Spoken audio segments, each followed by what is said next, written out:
ಈ ದೋಸೆ ನೋಡ್ತಾ ಇದ್ರೇನೆ ತಿನ್ನಬೇಕು ಅನ್ನಿಸ್ತಾ ಇದೆ, ಬಾಯಲ್ಲಿ ನೀರು ಬರ್ತಾ ಇದೆ. ಆದರೂ ನಾನು ತಿಂದ್ಬಿಟ್ಟಂತೂ ಬಂದಿದ್ದೀನಿ. ಈ dosa camp Jayanagar fourth blocker ಇರುವಂಥದ್ದು. ನೀವು ಯಾರಾದರೂ ದೋಸೆ ತಿಂದಿಲ್ಲ ಅಂತಂದರೆ ಖಂಡಿತ ಈ ಪ್ಲೇಸ್ಗೆ ಹೋಗಿ ಟೇಸ್ಟ್ ಮಾಡಿ ಬನ್ನಿ. ಎಲ್ಲರಿಗೂ ನಮಸ್ಕಾರ. ಇತ್ತೀಚಿನ ದಿನಗಳಲ್ಲಿ ಎಲ್ಲರಿಗೂ ಕೂಡ ಒಂದು ದೊಡ್ಡ ಪ್ರಾಬ್ಲಮ್ ಏನಪ್ಪಾ ಅಂತಂದ್ರೆ ಈ ಆಧಾರ್ ಕಾರ್ಡ್ ಮಾಡಿಸೋದು. ಈ ಆಧಾರ್ ಕಾರ್ಡು ಎಲ್ಲಿ ಮಾಡಿಸ್ತಾರೆ, ಹೇಗೆ ಮಾಡಿಸ್ತಾರೆ, ಎಲ್ಲಿ ಅಪ್ಡೇಟ್ ಮಾಡಿದ್ರೆ ಬೇಗ ಮುಗಿಯುತ್ತೆ ಕೆಲಸ ಅನ್ನೋದಕ್ಕೆ ಈ ವಿಡಿಯೋವನ್ನ ಎಲ್ಲೂ ಕೂಡ ಸ್ಕಿಪ್ ಮಾಡದೆ ಪೂರ್ತಿ ವಿಡಿಯೋ ನೋಡಿದ್ರೆ ನಿಮ್ಗೆ ಯಾರಿಗಾದ್ರೂ ಈ ತರ ಆಧಾರ್ ಕಾರ್ಡ್ ಮಾಡಿಸೋದಕ್ಕೆ ಪ್ರಾಬ್ಲಮ್ ಇದ್ರೆ ಖಂಡಿತ ಈ ವಿಡಿಯೋವನ್ನು ನೋಡಿ ನೀವು ಕೂಡ ಬೇಗ ಆಧಾರ್ ಕಾರ್ಡನ್ನು ಅಪ್ಡೇಟ್ ಮಾಡಿಸ್ಕೊಳ್ಳಿ ಅಂತ ಹೇಳಕ್ಕೆ ಇಷ್ಟಪಡ್ತೀನಿ. ಇತ್ತೀಚಿನ ದಿನಗಳಲ್ಲಿ ಎಲ್ಲರಿಗೂ ಕೂಡ ಈ ಆಧಾರ್ ಕಾರ್ಡು ನೇಮ್ ಚೇಂಜ್ ಮಾಡೋದು, ಇನಿಷಿಯಲ್ ಚೇಂಜ್ ಮಾಡೋದು, ಏನೋ ಒಂದು ಸಣ್ಣ ಸ್ಪೆಲ್ಲಿಂಗ್ ಮಿಸ್ಟೇಕ್ ಆಗಿದ್ರು ಕೂಡ ಅದನ್ನು ಕೂಡ ಚೇಂಜ್ ಮಾಡೋದು ಅನ್ನೋದು ಎಲ್ಲರಿಗೂ ಕೂಡ ಒಂದು ದೊಡ್ಡ ಪ್ರಾಬ್ಲಮ್ಮು. ಅದೇ ರೀತಿ ನನಗೂ ಕೂಡ ನನ್ನ ಆಧಾರ್ ಕಾರ್ಡಲ್ಲಿ ಇನಿಷಿಯಲ್ ಚೇಂಜ್ ಮಾಡಬೇಕು, ಹಾಗೆ ಡೇಟ್ ಆಫ್ ಬರ್ತನ್ನು ಚೇಂಜ್ ಮಾಡಬೇಕು. ನನಗೆ ಆ್ಯಕ್ಚುಲಿ ಇಲ್ಲೇ ನಮ್ಮ ಚಂದಾಪುರದಲ್ಲಿ ಕರ್ನಾಟಕ ಬ್ಯಾಂಕಲ್ಲಿ ಒಂದ್ಸಾರಿ ಅಪ್ಡೇಟ್ ಮಾಡಿದೆ. ಬಟ್ ಏನಪ್ಪ ಮಾಡೋದು ಅಂದರೆ ನನಗೆ ಈ ಪಾಸ್ಪೋರ್ಟಲ್ಲಿ ನೇಮ್ ಚೇಂಜು ಹಾಗೆ ಈ ಡೇಟ್ ಆಫ್ ಬರ್ತು ಚೇಂಜ್ ಇದ್ದಿದ್ದರಿಂದ ನಾನು ನೋಡ್ಕೊಂಡಿರಲಿಲ್ಲ. ಹಾಗಾಗಿ ಇಲ್ಲಿ ಮಾಡಿಸಿದ್ದು ತುಂಬಾ ವೇಸ್ಟ್ ಆಯಿತು. ಹಾಗಾಗಿ ಮತ್ತೆ ಇನ್ನೆಲ್ಲಪ್ಪ ಮಾಡಿಸೋದು ಅಂತ ಅವ್ರನ್ನೇ ಹೋಗಿ ಕೇಳಿದಕ್ಕೆ ಅವ್ರು ಸಜೆಸ್ಟ್ ಮಾಡಿದಂತಹ ಜಾಗ ಬಂದು ಖನಿಜ ಭವನ. ಇದು ಬೆಂಗಳೂರು ವಿಧಾನಸೌಧ ರೋಡಲ್ಲಿ ಇರುವಂಥದ್ದು. ನಾವು ಹೋಗಿದ್ದು ಶನಿವಾರ, ಬಟ್ ಇದು ಶನಿವಾರ ಆಫೀಸು ಓಪನ್ ಇರಲ್ಲ. ಮತ್ತು ಅಲ್ಲಿಂದ ನಾವು ವಾಪಸ್ ಬಂದ್ವಿ. ಅದಾದ ನಂತರ ನಾನು ಸುಮಾರು ಜನನ ಇದನ್ನ ವಿಚಾರ ಮಾಡಿದೆ, ಎಲ್ಲಿ ಮಾಡ್ತಾರೆ, ಹೇಗೆ, ಇಲ್ಲಪ್ಪ ಏನು ಅಂತ. ಹೀಗೆ ವಿಚಾರ ಮಾಡ್ತಾ ಇರಬೇಕಾದ್ರೆ ನನ್ನ ವೈಟಿ ಫ್ಯಾಮಿಲಿಯಲ್ಲಿ ಸುಮಾರು ಜನ ಸಿಟಿಯಲ್ಲಿ ಇರುವಂಥವ್ರು ನನಗೆ ಸಜೆಸ್ಟ್ ಮಾಡಿದಂತಹ ಜಾಗ ಈ ಬೆಂಗಳೂರು 1 ಜಯನಗರ 2nd ಬ್ಲಾಕ್. ನನ್ನ ಆಧಾರ್ ಕಾರ್ಡಲ್ಲಿ ಮೇಯ್ನಾಗಿ ಚೇಂಜ್ ಆಗಬೇಕಾಗಿರುವಂಥದ್ದು ಒಂದು ಹೆಸರು, ಇನ್ನೊಂದು ಡೇಟ್ ಆಫ್ ಬರ್ತು. ನನ್ನ ಪಾಸ್ಪೋರ್ಟಲ್ಲಿ ಇವೆರಡು ಚೇಂಜಸ್ಸು ಇದ್ದಿದ್ದರಿಂದ ನನಗೆ ಮೇಯ್ನಾಗಿ ಬೇಕಾಗಿರೋದು ಇವೆರಡು. ಇದಕ್ಕೆ ತಕ್ಕನಾದಂತಹ ಪ್ರೂಫ್ ನಾನು ತೊಗೊಂಡೋಗಿದ್ದು ಈ ಪಾಸ್ಪೋರ್ಟು. ನೀವು ಕೂಡ ವಿಡಿಯೋ ನೋಡೋವಂಥವರು ನಿಮ್ಮಲ್ಲೂ ಕೂಡ ಈ ಥರ ಪ್ರಾಬ್ಲಮ್ ಇದ್ದರೆ ಏನು ಚೇಂಜ್ ಮಾಡಬೇಕು ಅನ್ನೋದನ್ನು ತಕ್ಕನಾದಂತಹ ಪ್ರೂಫನ್ನು ಅಲ್ಲಿ ತೊಗೊಂಡೋದ್ರೆ ಖಂಡಿತ ಅವ್ರು ಮಾಡಿಕೊಡ್ತಾರೆ. ನನ್ನ ಪ್ರಾಬ್ಲಮ್ಮು ಕೂಡ ಅದೇ. ಆದ್ದರಿಂದ ನಾನು ಪಾಸ್ಪೋರ್ಟು ತೊಗೊಂಡೋಗಿದ್ದು ಬೆಳಗ್ಗೆ ಸ್ವಲ್ಪ ಅರ್ಲಿಯಾಗಿ ಎದ್ದು 7 ಗಂಟೆಗೆ ನಾನು ಚಂದಾಪುರದಿಂದ ಹೋಗಿದ್ದರಿಂದ ಸ್ವಲ್ಪ ಬೇಗ ಅರ್ಲಿಯಾಗಿ ಹೋಗಿ ನಾನು ಕ್ಯೂ ನಿಂತ್ಕೊಂಡಿದ್ದಕ್ಕೆ ನನಗೆ ಸುಮಾರು 25ನೇದೋ 27ನೇದೋ ಏನೋ ಟೋಕನ್ ನಂಬರ್ ಸಿಕ್ತು. ಹಾಗಾಗಿ ಸಿಟಿ ಒಳಗಡೆ ಇದ್ದರೂ ಅಷ್ಟೇ, ಔಟ್ಸೈಡಿಂದ ಹೋದರೂ ಅಷ್ಟೇ ಸ್ವಲ್ಪ ಅರ್ಲಿಯಾಗಿ ಹೋಗಿ ಕ್ಯೂ ನಿಂತ್ಕೊಂಡ್ರೆ ಅಲ್ಲಿ ಟೋಕನ್ ನಂಬರ್ ಪ್ರಕಾರನೇ ಅವ್ರು ಕೊಡೋದು 30 ಟೋಕನ್ ಅಷ್ಟೇ. ಅಲ್ಲಿಂದ ಮೇಲೆ ಒಂದು ಟೋಕನ್ ಎಕ್ಸ್ಟ್ರಾ ಇದ್ದರೂ ಕೂಡ ಅವ್ರು ಕೊಡೋದಿಲ್ಲ.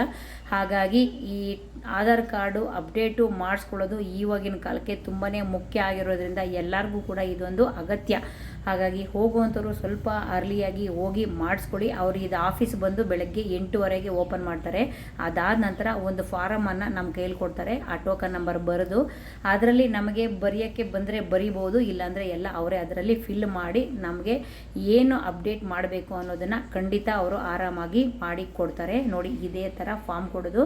ಇದು ತುಂಬ ಜನ ಫಿಲ್ ಮಾಡ್ತಾರೆ, ನಮಗೆ ಗೊತ್ತಿಲ್ದಿರ ಏನೇನೋ ಬರೆಯೋಕ್ಕೆ ಹೋಗಿ ಅದು ಮಿಸ್ಟೇಕ್ ಆಗಿ ಮತ್ತೆ ಅದು ರಾಂಗ್ ಆದಾಗ ಅವರು ಫಾರ್ಮನ್ನು ಎಕ್ಸ್ಚೇಂಜ್ ಮಾಡಲ್ಲ. ಹಾಗಾಗಿ ನೀವು ಬರೆಯೋಕ್ಕೆ ಬಂದರೆ ಬರೀರಿ, ಇಲ್ಲಾಂತಂದರೆ ಅವರೇ ಡೀಟೇಲಾಗಿ ಅದನ್ನು ಫಾರ್ಮು ಫಿಲ್ ಮಾಡಿ ಮತ್ತು ಕ್ಯಾಮ್ರಾ ಮುಂದೆ ಸಿಸ್ಟಮ್ ಮುಂದೆ ಕೂರಿಸಿ ನಮಗೆ ಏನು ಅಪ್ಡೇಟ್ ಮಾಡಬೇಕು ಅನ್ನೋದನ್ನು ಮಾಡಿಸಿ ಆರಾಮಾಗಿ ಕೊಡ್ತಾರೆ. ಇದಕ್ಕೆ ರಿವ್ಯೂ ಕೂಡ ಕೇಳ್ತಾರೆ, ನಿಮಗೆ ಯಾವ ಥರ ಇದ್ವಿ ಎಕ್ಸ್ಪೀರಿಯೆನ್ಸು, ಎಷ್ಟೊತ್ತಿಗೆ ಮಾಡಿಸಿದ್ರು, ಎಷ್ಟೊತ್ತಿಗೆ ಬಂದರು, ಏನು ಯಾವ ಥರ ಅನ್ನೋದನ್ನು ಅಲ್ಲೆಲ್ಲ ಚರ್ಚೆ ಮಾಡಿ ಕೇಳ್ತಾರೆ. ನಿಮ್ಗೆ ಇಷ್ಟ ಇದ್ದರೆ ಅದನ್ನು ಹೇಳ್ಬೋದು. ನಮ್ಮ ಸಜೆಷನ್ಸ್ ಏನಿದ್ರು ಅದನ್ನು ಕೇಳ್ಕೊಂಡು ಅವರು ಅದನ್ನು ರಿವ್ಯೂ ಕೂಡ ತಗೊಳ್ತಾರೆ.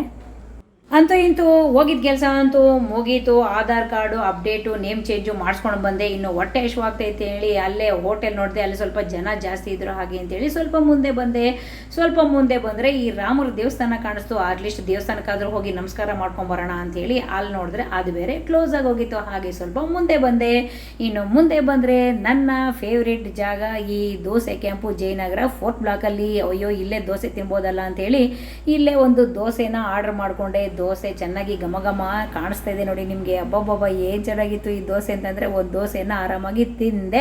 ಅದಾದ ನಂತರ ಜಯನಗರ 4th ಬ್ಲಾಕ್ ಕಡೆ ಕಾಂಪ್ಲೆಕ್ಸ್ ಕಡೆ ಹೋಗಿ ಕಾಂಪ್ಲೆಕ್ಸ್ ಕಡೆ ಹೋಗೋಣ, ಒಂದು ರೌಂಡ್ ಹಾಕೋಣ, ನೋಡೋಣ ಏನಾದರೂ ಮನೆಗೆ ಬೇಕಾಗಿರುವಂಥದ್ದು ಏನಾದರೂ ಸಿಗ್ಬೋದೇನೋ ಅಂತ ಹೇಳಿ ನಾನು ಹ್ಯಾಂಡ್ಲೂಮ್ಗೆ ಹೋದೆ. ಇದರಲ್ಲಿ ನನಗೆ ಸೋಫಾ ಕವರ್ ಬೇಕಾಗಿತ್ತು, ಅದನ್ನು ಕೂಡ ತೊಗೊಂಡೆ.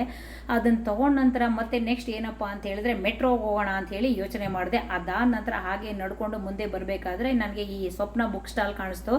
ಅಟ್ಲೀಸ್ಟ್ ಇದ್ರ ಒಳಗಡೆ ಹೋದರೆ ಏನಾದರೂ ಈ ಫ್ರಿಡ್ಜ್ ಮ್ಯಾಗ್ನೆಟು ಈ ಥರದ್ದು ಏನಾದರೂ ಚೆನ್ನಾಗಿರೋದು ಸಿಗ್ಬೋದೇನೋ ಅಂತ ಒಳಗಡೆ ಹೋದೆ. ಬಟ್ ಇದರಲ್ಲಿ ಎಲ್ಲ ಐಟಮ್ಸು ಚೆನ್ನಾಗಿದೆ, ಬಟ್ ನನಗೆ ಒಂದು ಸ್ವಲ್ಪ ಕಾಸ್ಟ್ಲಿ ಅನ್ನಿಸ್ತು. ಹಾಗಾಗಿ ನಾನೇನಿಲ್ಲ, ನನಗೆ ಈ ಕಾರ್ಡ್ ಇಟ್ಕೊಳ್ಳೋದಕ್ಕೆ ಒಂದು ಪೌಚ್ ಬೇಕಾಗಿತ್ತು. ಇದನ್ನು ಒಂದು ತೊಗೊಂಡೆ. ಅಲ್ಲಿಂದ ಮುಂದೆ ಮೆಟ್ರೋ ಸ್ಟೇಷನ್ಗೆ ಬಂದೆ. ಇನ್ನು ಮೆಟ್ರೋ ಸ್ಟೇಷನ್ನು ಕೂಡ ಈ ಸ್ವಪ್ನ ಬುಕ್ ಸ್ಟಾಲಿಂದ ಸ್ವಲ್ಪ ಹತ್ತಿರನೇ ಇದ್ದರಿಂದ ನಾನು ಬೈ ವಾಕಬಲ್ಲೇ ಬಂದು ಮೆಟ್ರೋ ಸ್ಟೇಷನ್ಗೆ ಬಂದು ಅಲ್ಲಿಂದ ಟಿಕೆಟ್ ತೊಗೊಂಡು ಮನೆಗೆ ಬಂದೆ. ಈ ನೀವ್ಯಾರಾದರೂ ಆಧಾರ್ ಕಾರ್ಡು ಅಪ್ಡೇಟು ಮಾಡಂಗಿದ್ರೆ ಜಯನಗರ ಸೆಕೆಂಡ್ ಬ್ಲಾಕು ಬೆಂಗಳೂರು 1ಗೆ ಹೋಗಿ ಖಂಡಿತ ಬೇಗ ಹೋದರೆ ಅರ್ಲಿಯಾಗಿ ನೀವು ಕೂಡ ಈ ಆಧಾರ್ ಕಾರ್ಡ್ ಅಪ್ಡೇಟನ್ನು ಮಾಡಿಸ್ಕೊಳ್ಬೋದು. ಇದು ಮುಂದುವರೆದಂತಹ ಭಾಗ, ನನ್ನ ನೇಮ್ ಚೇಂಜಿಂಗ್ ಆದಂತಹ ವಿಡಿಯೋ ಇದು ಹಾಗೆ ಮುಂದುವರೆದಂತಹ ಭಾಗ. ಇವರು 15 ದಿವಸ ಆದಮೇಲೆ ಮತ್ತೆ ನಿಮ್ಮ ಡೇಟ್ ಆಫ್ ಬರ್ತನ್ನು ಚೇಂಜ್ ಮಾಡ್ಕೊಳ್ಳೋದಕ್ಕೆ ಬನ್ನಿ ಅಂದರು. ಹಾಗಾಗಿ ನಾನು ಬೆಳಗ್ಗೆ 6 ಗಂಟೆಗೆ ಇಲ್ಲಿ ನಮ್ಮ ಚಂದಾಪುರದಿಂದ ಬಿಟ್ಟೆ. ಬಟ್ 6:30 ಅಷ್ಟೊತ್ತಿಗೆ ಅಲ್ಲಿ ಹೋದೆ. ಅಲ್ಲಿ ಹೋಗೋಷ್ಟೊತ್ತಿಗೆ ಜನನೇ ಇಲ್ಲ. ಏನಪ್ಪ ನನಗೆ ಶಾಕು, ಇಲ್ಲಿ ಜನನೇ ಇಲ್ವಲ್ಲ ಏನಿವತ್ತು ಅಂತೇಳಿ ನಾನು ಹೋಗೋಷ್ಟೊತ್ತಿಗೆ ಒಂದಿಬ್ಬರು ಯಾರೋ ಕೂತ್ಕೊಂಡಿದ್ರು. ನಾನು ಕೇಳಿದೆ ಏನು ಜನನೇ ಇಲ್ವಲ್ಲ ಅಂತ. ನನಗೆ ಗೊತ್ತಿಲ್ಲ, ಆ್ಯಕ್ಚುಲಿ ಅವರು ಬೋರ್ಡ್ ಹಾಕ್ಬಿಟ್ಟಿದ್ದಾರೆ, ಏನಂತ ನೆಟ್ವರ್ಕ್ ಇಶ್ಯೂ ಇದೆ, 1 ವಾರ ಸ್ಟಾಪ್ ಆಗಿದೆ ಅಂತ ಹೇಳಿ. ನೋಡಿದ್ರೆ ಅಲ್ಲಿ ಯಾರೂ ಇಲ್ವೇ ಇಲ್ಲ. ಮತ್ತು ಇನ್ನು ನಾನೇನು ಮಾಡೋದು ಅಂತೇಳಿ ನಾನು ಅಲ್ಲೇ ಸ್ವಲ್ಪ ಹೊತ್ತು ಆಫೀಸ್ ಓಪನ್ ಆಗೋವರೆಗೂ ಇರೋಣ, ಇಲ್ಲಿ ಯಾರಾದರೂ ಬಂದರೆ ವಿಚಾರ ಮಾಡ್ಕೊಂಡು ಹೋಗೋಣ ಅಂತ.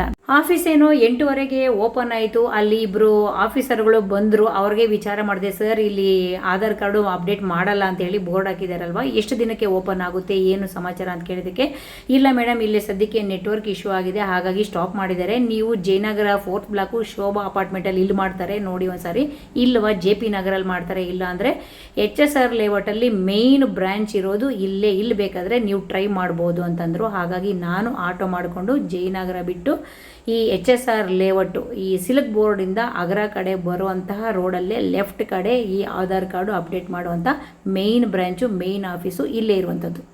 ಜಯನಗರದಿಂದ ಆಟೋ ಬುಕ್ ಮಾಡಿಕೊಂಡು HSR ಲೇಔಟಿಗೆ ಬಂದೆ. ಇಲ್ಲಿ ಬರೋಷ್ಟರಲ್ಲಿ ಸುಮಾರು ಒಂದು 10 ಜನ ಏನೋ ಇದ್ದರು. ನನಗೆ ಸಿಕ್ಕಿದಂತಹ ಟೋಕನ್ ನಂಬರು 11ನೇ ನಂಬರು. ಇಲ್ಲಿ ಆರಾಮಾಗಿ ಯಾವುದೇ ಲಿಮಿಟ್ ಇಲ್ಲ, ಎಷ್ಟು ಜನ ಇದ್ದರೂ ಕೂಡ ಆಧಾರ್ ಕಾರ್ಡು ಅಪ್ಡೇಟನ್ನು ಮಾಡಿಕೊಡ್ತಾರೆ. ವಿಡಿಯೋ ನೋಡೋಂಥವ್ರಿಗೆ ತುಂಬಾ ಧನ್ಯವಾದಗಳು. ವಿಡಿಯೋ ನೋಡಿದ್ಮೇಲೆ ಲೈಕ್ ಮಾಡಿ, ಶೇರ್ ಮಾಡಿ, ಕಮೆಂಟ್ ಮಾಡಿ, ಸಬ್ಸ್ಕ್ರೈಬ್ ಮಾಡೋದನ್ನು ಮರಿಲೇಬೇಡಿ. ಇದೇ ರೀತಿ ನಿಮಗೇನಾದರೂ ಈ ಆಧಾರ್ ಕಾರ್ಡು ಅಪ್ಡೇಟ್ ಮಾಡಬೇಕು ಅನ್ನಂಗಿದ್ರೆ ಈ ಅಡ್ರೆಸ್ಸನ್ನು ನನ್ನ ಯೂಟ್ಯೂಬ್ ಚಾನಲ್ ಡಿಸ್ಕ್ರಿಪ್ಷನ್ ಬಾಕ್ಸಲ್ಲಿ ಹಾಕಿರ್ತೀನಿ, ಒಂದ್ಸರಿ ಹೋಗಿ ಚೆಕ್ ಮಾಡ್ಕೊಳ್ಳಿ. ನೀವು ಆಧಾರ್ ಕಾರ್ಡನ್ನು ಆರಾಮಾಗಿ ಮಾಡಿಸ್ಕೊಳ್ಳಿ ಅಂತ ಹೇಳ್ತಾ ಈ ವಿಡಿಯೋವನ್ನು ಇಲ್ಲಿಗೆ ಎಂಡ್ ಮಾಡ್ತಾ ಇದ್ದೀನಿ. Thank you. ಮುಂದಿನ ವಿಡಿಯೋದಲ್ಲಿ ಬರ್ತೀನಿ. ಬಾಯ್ ಬಾಯ್.